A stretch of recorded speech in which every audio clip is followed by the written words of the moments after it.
BJP ನಗರ ಘಟಕ ಹಾಗೂ ವಿವಿಧ ಸಂಸ್ಥೆಗಳ ಸಹಯೋಗದಲ್ಲಿ ಹರ್ ಘರ್ ತಿರಂಗಾ ಅಭಿಯಾನದ ಅಂಗವಾಗಿ ಬಳ್ಳಾರಿಯಲ್ಲಿಂದು ಬೈಕ್ ರ್ಯಾಲಿ ಹಮ್ಮಿಕೊಳ್ಳಲಾಗಿತ್ತು. ಮಾಜಿ ಶಾಸಕ ಜಿ ಸೋಮಶೇಖರ ರೆಡ್ಡಿ ರ್ಯಾಲಿಗೂ ಮುನ್ನ ಯೋಧರ ಸ್ಮಾರಕಕ್ಕೆ ಪುಷ್ಪನಮನ ಸಲ್ಲಿಸಿದರು.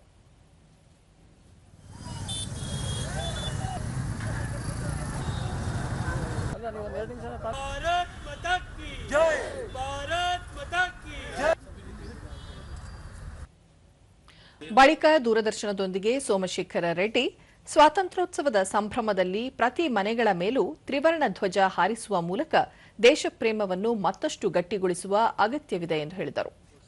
ಅಂದ್ರೆ ತಾವು ಕೂಡ ನಮ್ಮ ಮನೆ ಮೇಲೆ ನಮ್ಮ ಜಾತಿಯ ಜೆಂಡಾವನ್ನು ಏರಿಸಬೇಕು. ಪ್ರತಿಯೊಬ್ಬರು ಕೂಡ ದೇಶಭಕ್ತಿ ಮತ್ತು ದೈವಭಕ್ತಿ ಎರಡೂ ಬಂದು ಇಡೀ ದೇಶಕ್ಕೆ ಒಳ್ಳೆಯದಾಗುತ್ತೆ ಅಂತ ಉದ್ದೇಶದಿಂದ ಇವತ್ತು ರ್ಯಾಲಿ ಆಗ್ತದೆ.